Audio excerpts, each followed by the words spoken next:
The Education Channel and the Naples Alliance for Children are pleased to present a special TV program designed to offer strategies for effective parenting. The show features child development experts and it spotlights important topics parents may be dealing with. Now, here's Myra Shapiro.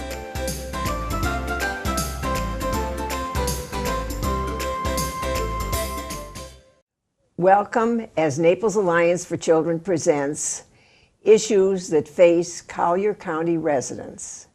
And today we're looking at the issue of water safety. Really, why do good people die in water accidents? It's an accident. And every day I did Google, why do good people die in water accidents?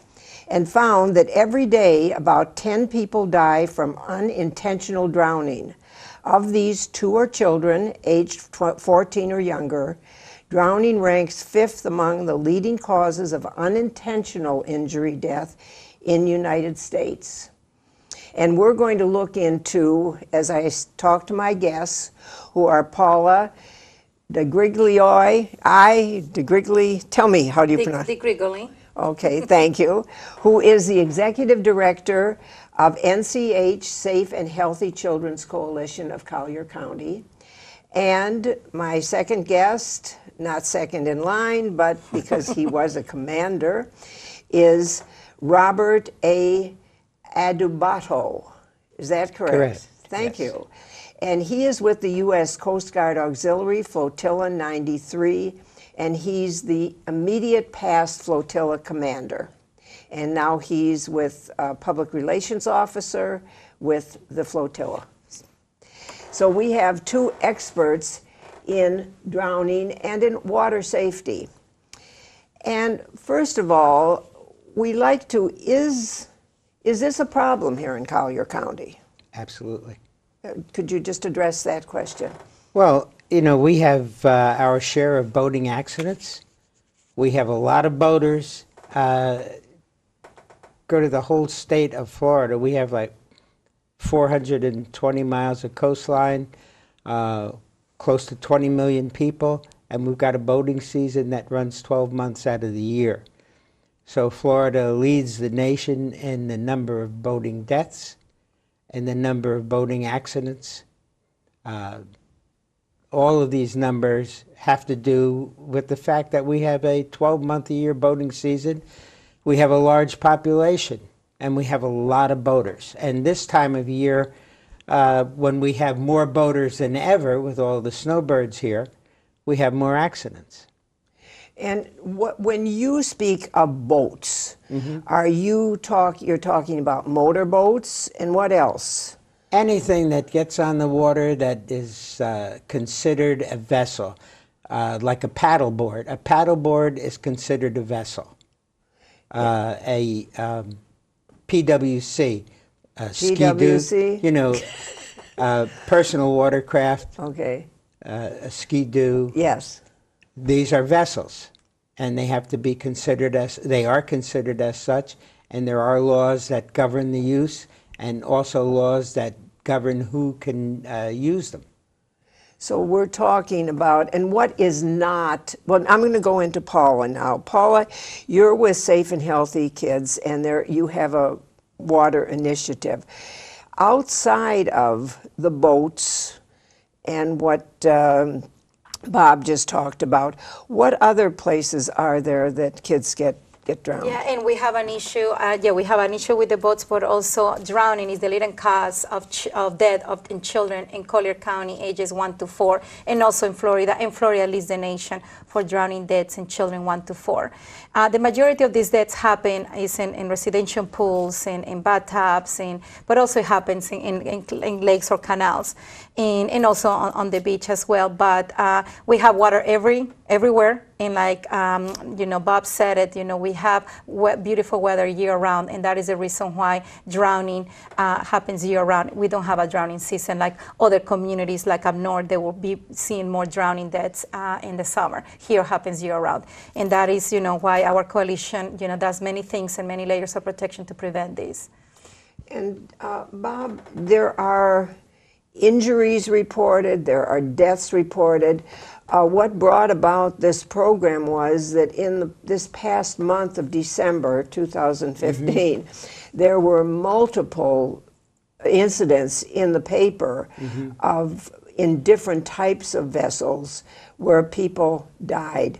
Just what do you have any pertinent statistics that will show what's happening here? Well, there are certain things that boaters should do before they go out, and one of them is take a safe boating course, which the Coast Guard Auxiliary offers and Power Squadron offers. I believe the Florida Fish and Wildlife also offers a safe boating course. A lot of people go out there in a boat and they've never taken a safe boating course.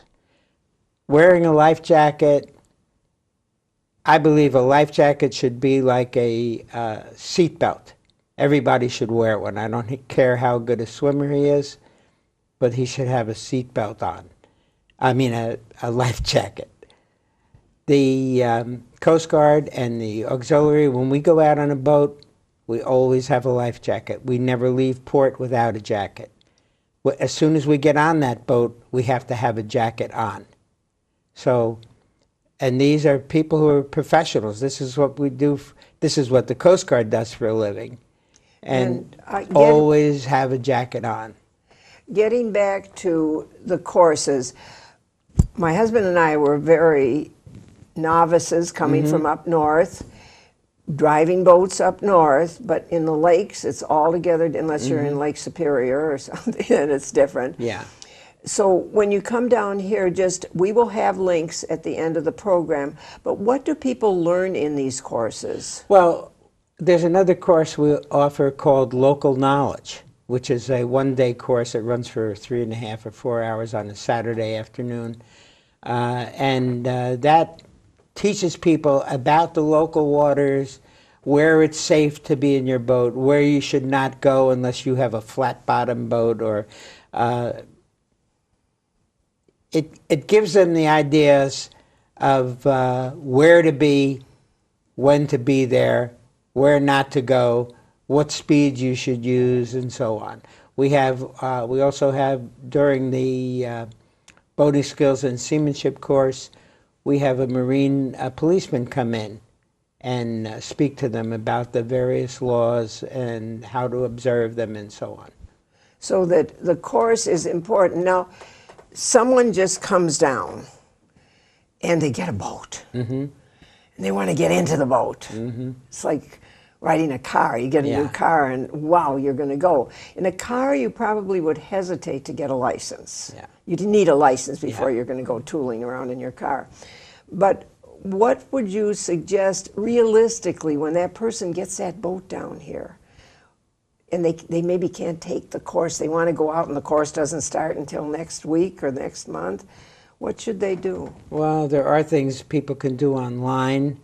There are courses they can take online, but it's not the same as getting the experience in the classroom where you have people who are experienced instructors and are experienced boaters. That's very important.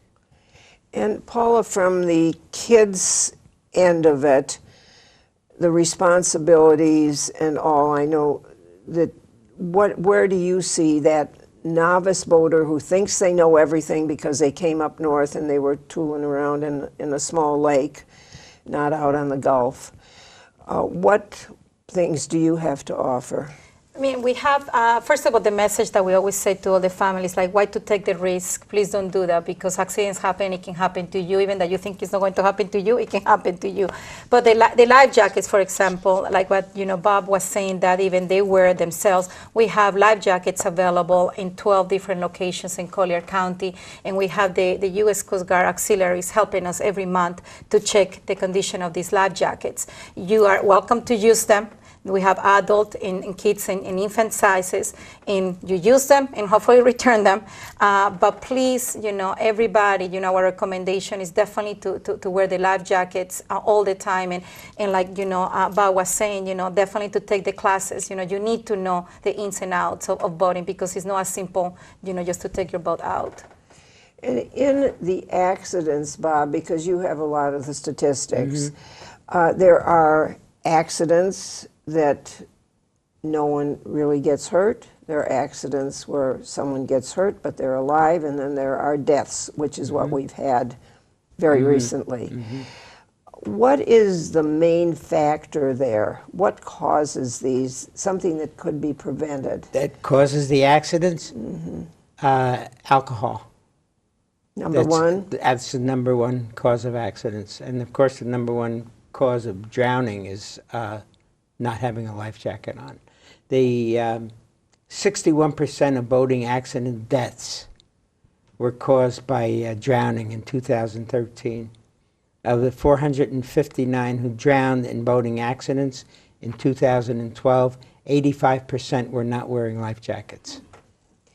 And alcohol really plays a... Alcohol is the major contributor to boating accidents. Is that on mainly power boats or I don't have a sailboats? statistic on that, but just boating in general, but I would assume it could be either.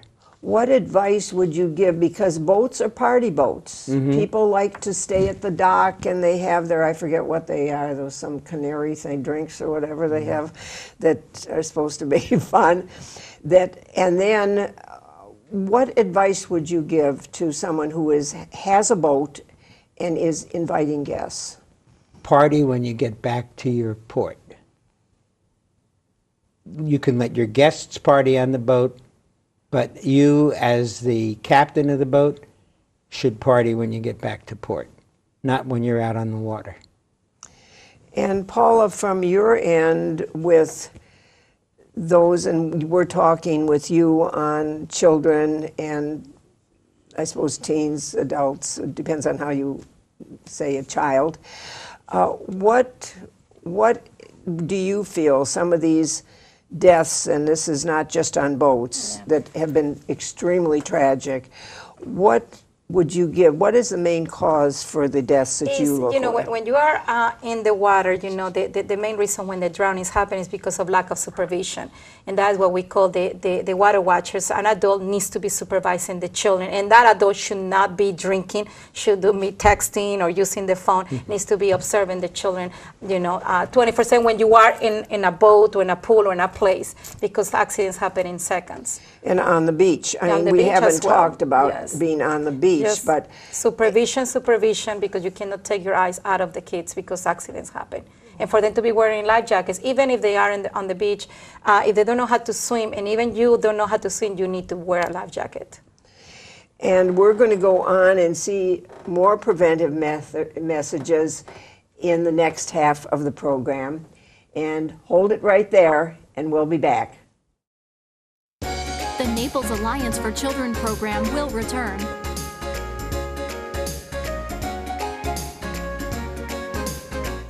Are you concerned about your child and don't know where to turn? Naples Alliance for Children offers information and free referral services for Collier County children and families. Are you concerned about your child's progress in school, your child's behavior, physical growth, social and emotional development? Are you concerned about intergenerational issues? Contact Naples Alliance for Children, www.napleschild.org, or call 239-649-5260. It's story time. When you hear these words, it's time to have a favorite story read to you right here on TV. Storytime is a daily read-aloud show for pre-kindergarten through 5th grade students. The most important 20 minutes of the day is the time parents spend reading to their children. When you can't read, Storytime will, for you. Boys and girls, mom and dad too, join us for Storytime, the read-aloud show found only on the Education Channel, Cable 99. Now back to the Naples Alliance for Children TV show.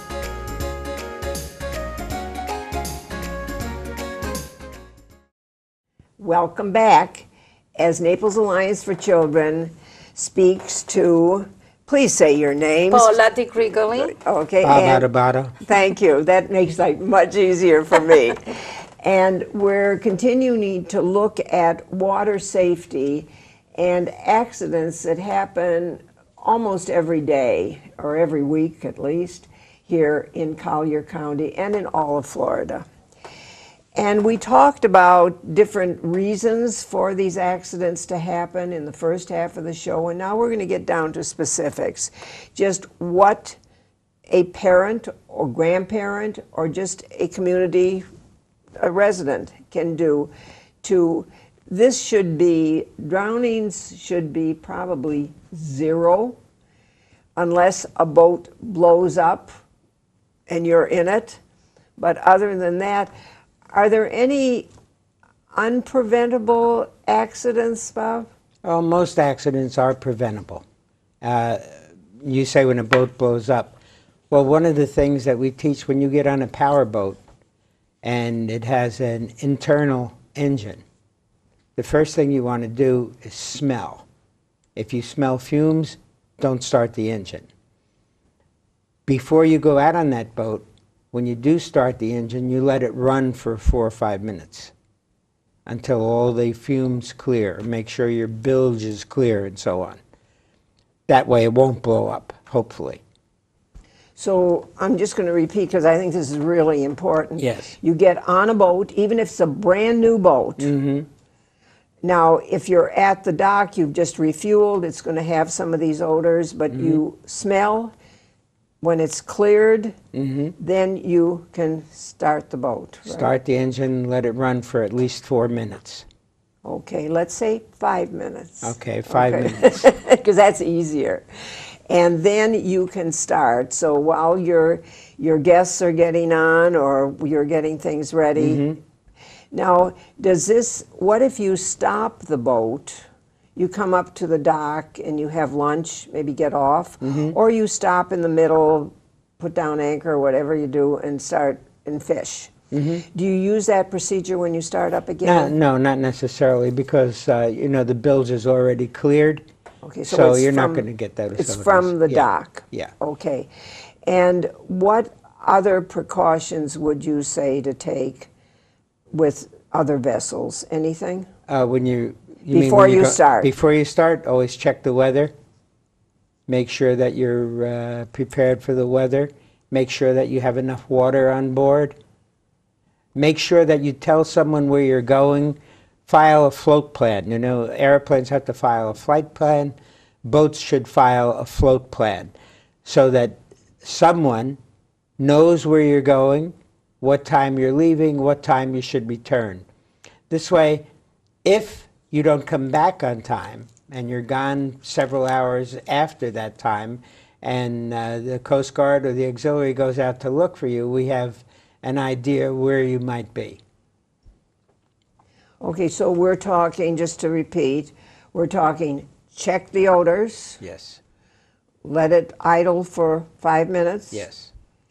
Before you even do that, check your weather with whatever means you check it through your cell phone, through your computer, and then you file a flight plan, a float plan. Float plan, so people know where you're going. Now, what about carrying on the boat? Should you have a radio, a cell phone, or is that not necessary? Well, no, that is necessary. You should have a means of communication, preferably a VHF FM radio.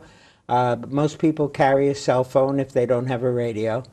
And make sure that cell phone is Yeah. can you can reach on the cell Well, phone. the only problem is if you get out far enough, the cell phone might not Yeah. work. But a VHF radio, even if you can't reach shore with it, you can reach another boat. You monitor channel 16, which is the emergency channel.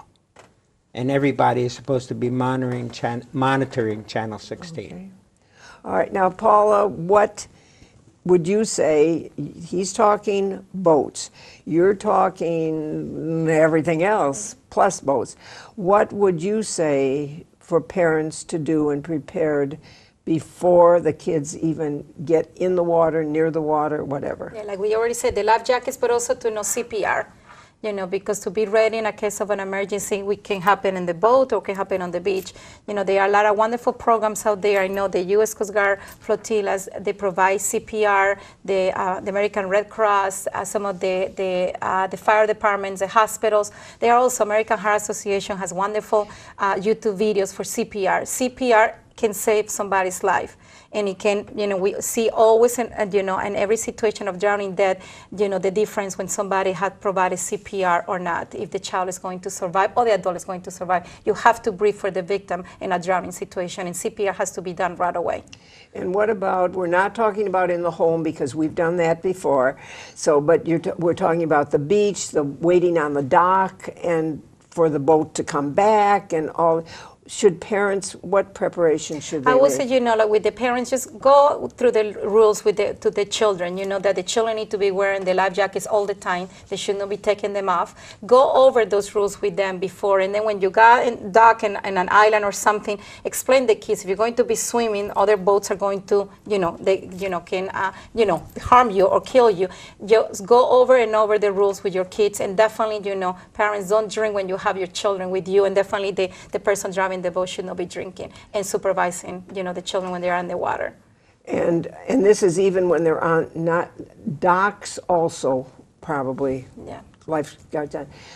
Bob, what do there have been deaths where with towing skis, water skis, people going out in a boat, and things that I've known happen, they stop and then they jump in the water to swim or jump off boats. What advice do you have there in those situations? Well, you should always have somebody as a lookout, especially in water skiing. There's got to be somebody in the back of the boat watching the skier. If anything happens to the skier, then the boat should stop, go back and pick them up, and make sure that the motor is in idle or off. Yes. There was a case last summer up in Greenwich, Connecticut, where 2 girls were in the boat. 2 girls were in a tube, and they were being towed by the boat. And the girls fell out of the tube. They didn't have life jackets on. The boat went back to pick them up, and one girl was cut to ribbons, and she was killed. The other girl was badly injured, and she was saved. She had surgery on her leg. She was okay. And that could have been prevented with a lookout? Well, there was a lookout. The problem was that she didn't put probably did not put the motor in idle. That's why the girls were and cut. I know personally 2 situations where this happened. Yeah.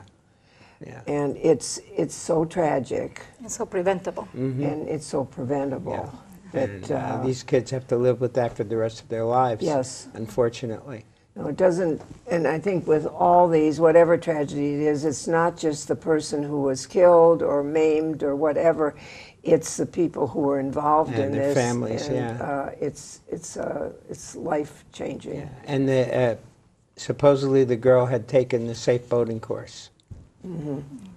But that's not always a guarantee that everybody's going to follow all of the dictates of the course. And people do get very excited. You have other people around.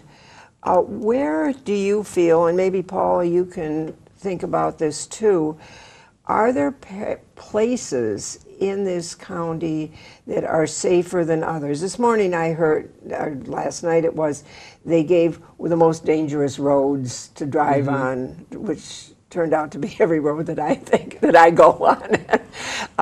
But within the county, where are the safer places, or where are the most dangerous places? Are they in the canals? Are they in the Gulf itself? But accidents can happen anywhere. Boating accidents can happen anywhere. Of course, where boats are going faster, they're more likely to happen. And that's another thing, speed. Knowing what speed to go, following the laws about speed, etc. So we're talking, I'm just keep going back, we're talking alcohol, speed are big killers. And lack And- of life jackets. Yeah, and boater awareness. You know, if the speed limit is 30 miles an hour, it doesn't mean you have to do 30 miles an hour. Look at the weather. What are the winds like? What is the water like? Is it choppy? If it's very choppy, you don't want to do 30 miles an hour. You want to go slower than that. It's like when it's raining and you're driving your car and the speed limit is 65 or 70 miles an hour and you're in a heavy downpour, you shouldn't be doing 70 miles an hour. You should be doing 55. Right. Now, we didn't mention one thing that just hit me is scuba diving and snorkeling. Any thoughts on that? Well, you know, scuba divers, when they're out scuba diving, they should always have the scuba divers flag up. And again, there should be somebody on the boat watching. You always have to have a lookout. That's very important. That's really the same thing as with the water skiing. It's the same type of thing. And Paula, from your standpoint, with parents, where are there any safe places? Except in their house, and that's not too safe either. I think, you know, any place could be dangerous, and we always tell the parents, every time that you go to a new place, always think about the risk, and that is kind of my message to the parents.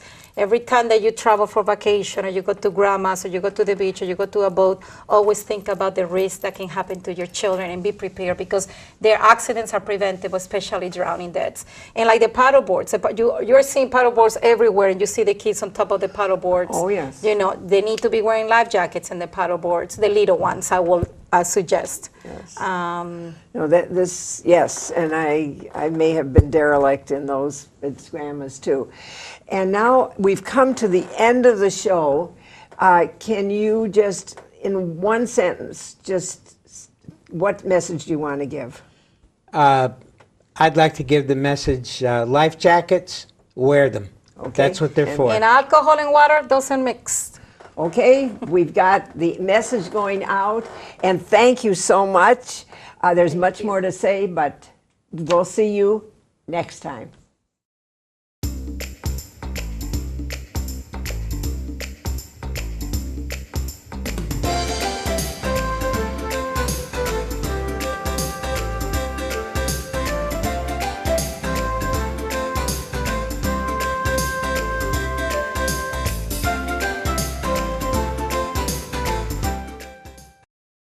Thank you for watching the Naples Alliance for Children, presented by the Education Channel.